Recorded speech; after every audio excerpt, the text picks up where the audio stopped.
First of all, thanks for letting me come. We're going to talk just a little bit about new email identity technologies. Will they stop spam? And if not, then what will stop spam?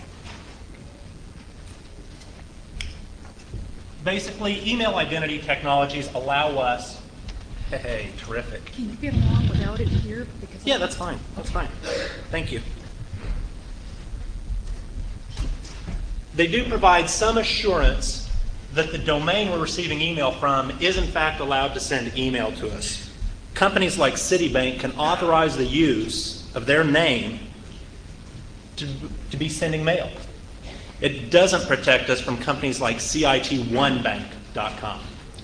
It also allows us to analyze bounces. We can look at the bounces and find out whether this is actually a bounce spam. If you're not familiar with bounce spam, they send a large volume of email to a known bogus address from millions of different addresses so that the bounces are coming back to your customers and bypassing your spam filters.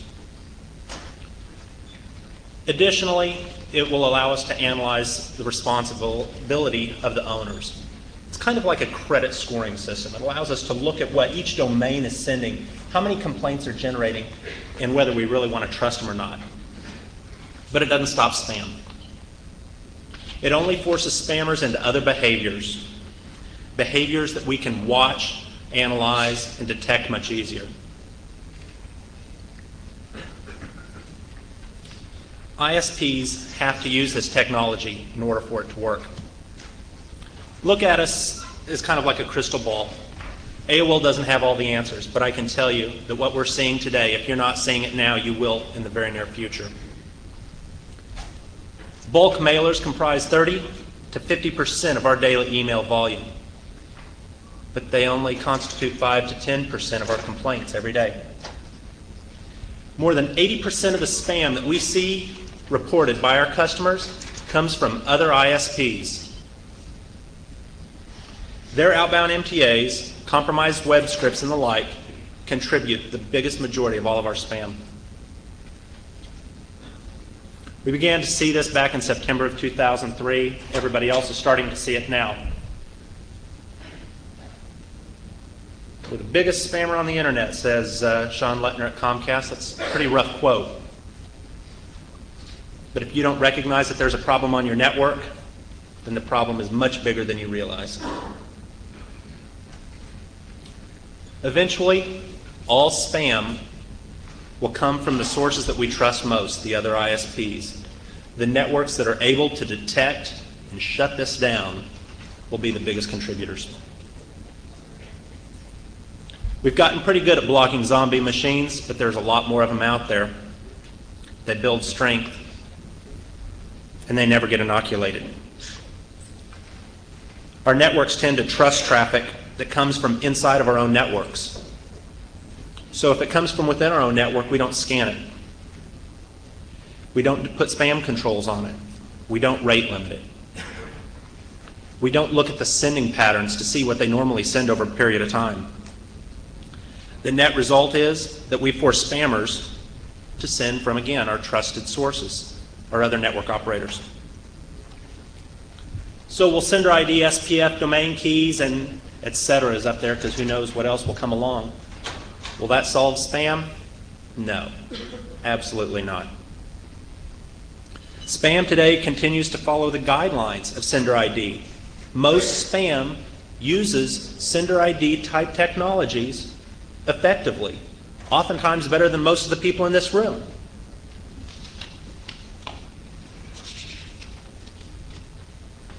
Spammers continue to use ISPs' domains as their from address.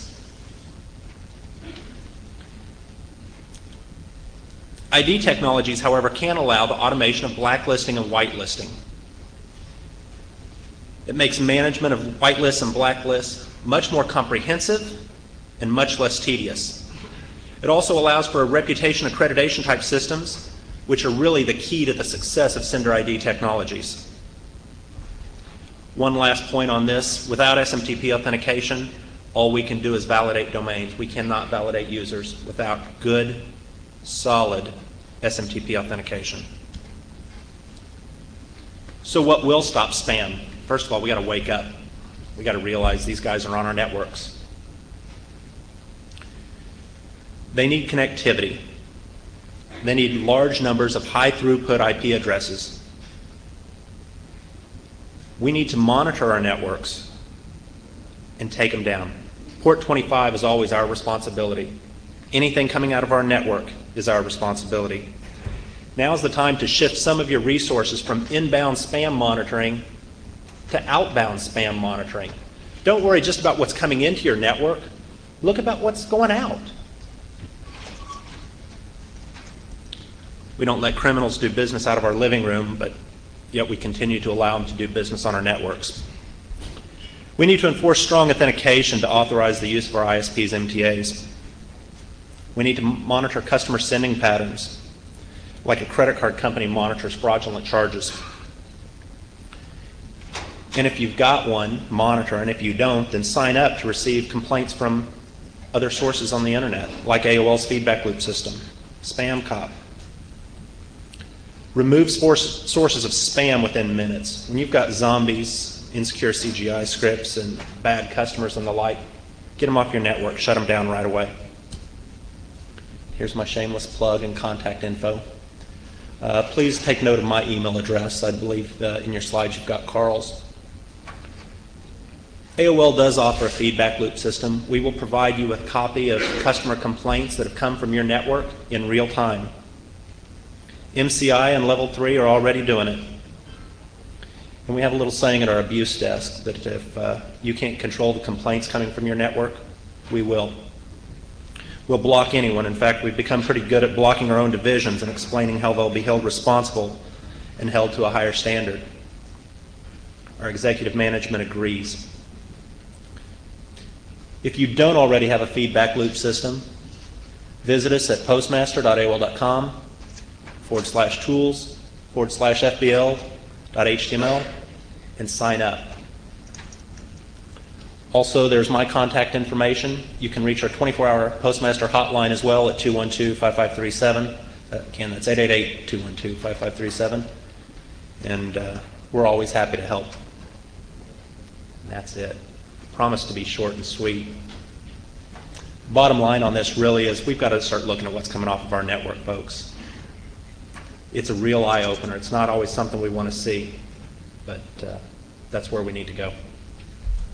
Thank you.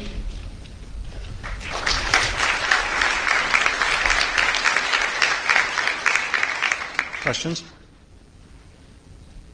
Yeah. Hello. Two quick questions. The first, you're saying that most of the spam you're seeing is coming from other ISPs' mail servers, which seems reasonable. Does that mean effectively that all other ISPs or all ISPs need to stop smart hosting? I mean, have we reached the era where ISPs need to stop accepting mail kind of from anyone that's going through their MTAs? We really need to just accept responsibility. Anybody that's going to send through our MTA, we're ultimately responsible for. If we can enforce good authentication, then we're good to go. If, as an ISP, you want to allow anybody to send anything off of your ISP, then you need to be aware that you're going to be responsible for it. And ultimately, we're going to end up in a credit type system where, based upon the amount of spam that your network generates, that's going to determine whether or not your customers are able to send mail. And you really don't want to have a bad credit score when it boils down to it. So do you think a reasonable thing for ISPs to do is to require SMTP auth from all of their subscribers, and then, does that allow enough of a feedback mechanism to help fix this problem? I don't think that that's an end-all solution to it, but I do think it's a good idea. I think it's kind of like locking the front door. It's not going to keep the hardened criminal out, but it is going to provide some degree of safety, and I think that's the first step. Thank you. This one on? Yeah. You just described something that sounds dangerously close to settlement-based spamming. I'm willing to tolerate a certain volume of messages from me as long as you tolerate a certain volume of messages, or vice versa. And that sounds like a very dangerous road to go down, to be honest. Are you referring to the feedback loop system? Yeah. Okay. I mean, what we do with the feedback loop system is when we get a piece of email that's reported as spam and it's come from your network, we want to forward it. Whether it's forwarded to an automated process that processes those complaints, whether it just sums up or tallies up the complaints from certain IP addresses, or perhaps it segregates it based upon customer. We want you to be aware of what's coming off of your network. How you deal with it is completely up to you. We've had a lot of companies that have come to us afterwards and said, how do you want us to deal with these? You know, we've got these complaints. What do we do with them? I don't know. Do what you want with them. I mean, it's coming off of your network, and ultimately you're going to be held responsible for it. What's the appropriate action for you to take? Is it to block that customer? Are they on a static IP address? Do you go and contact them and let them know that they're compromised? I know one ISP started taking those reports and using it to disallow access to their customers, and had a phone bank that left a message on their answering machines or contacted them at home and told them that they had a compromised machine, that they needed to get the viri off or the malware off their system, and gave them a toll-free number to call for help. How you deal with it is completely up to you, but if you've got it coming off your system, we're happy to show you what it is and let you deal with it however you see fit. The way your system works now, basically, it sends you an email when you've reached a certain amount past the threshold. I think it's 1%. Wouldn't it be smart to allow people to track what the percentage of the complaints is before it becomes a problem? Absolutely. I think what you're referring to is a report card system. Report card is another process that we have that when you exceed a certain percentage of complaints based upon the amount of mail you send, or when you exceed a certain bounce percentage, we will send you an automated report card the following day to say, by the way, here's what your hosts or your network did yesterday. Feedback loop system is a little bit different, and it does provide exactly what you're telling me or asking for, and that is a real-time feed of what's coming off your network. A lot of people use that as a gauge to determine when they have a problem. And they can watch network spikes. They'll see these complaints come in and go, wow, you know, this is really weird. I'm getting all these complaints at the same time I'm losing bandwidth. You know, what's the correlation here? And they go back and look, and sure enough, they have a new set of zombies on their network. Well, the specific problem that I'm talking about is, I mean, I have many customers that send a lot of mail. I run a hosting company, and we receive a feedback loop email, but it's very difficult to correlate what's necessarily a problem just because of the volume of the email that gets sent to us. It's a lot of information to figure out what's happening with that. And I mean, if there was a way to look at the data that you use for your report card system to see it's approaching a threshold, it's going up instead of going down, instead of just getting the email when it's a problem, it might give people more of an idea that it's becoming a problem. AOL actually does an awful lot on metrics, and we look at spam statistics, email statistics, just in general, very well. And I think that you'll see more and more of that type of thing in the very near future. That's something we're very interested in. A lot of people come to us and tell us, you know what, my company's just not buying into this thing. You know, they want us to stop spam reaching our customers. They're not so worried about spam reaching your customers. That's your problem. To that we say, well, you know, what if we give you the help? What if we start telling you where your problems are? It sounds ridiculous that we would do something like that because we all manage our own networks, and yet we would allow a third party to come and tell us. But a lot of people are asking for it now. They want a list of IP addresses that are compromised at any given time. They also want to know what their spam complaint rate is or what their mail delivery volume is at any point in time. And that's something I think that you'll see in the very near future. Thank you. Thank you. Okay, thank you. Thank you very much, everybody. Sure.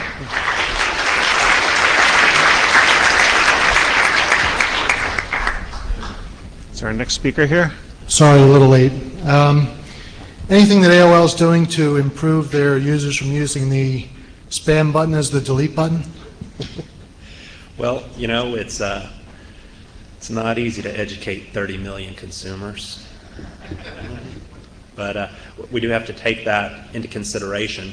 Certainly, if you get an email that's reported as spam, you don't need to worry about your network being blocked unless you have a number of other issues, lack of reverse DNS or a credit history, if you will, that speaks for itself. So other than that, there's not a whole lot more you can do to educate somebody. Real quickly, does the web form take CIDR-based addresses? The example doesn't make it look like it does. You know, I don't think it does. So there is a comments section, and believe it or not, somebody actually does look at these. Got a team in Internet Services, and then it ultimately reaches my team, which is the Postmaster team. And they do look at these and determine whether or not they're appropriate. If you actually have a CIDR range that you need to put in there, we'll take a look at that. Very oftentimes, though, we find that CIDR ranges aren't really necessary. I mean, how many mail hosts, outbound mail hosts, does any one company really need? I mean, for our 30 million subscribers, we're looking at 20, 30. Thank you again.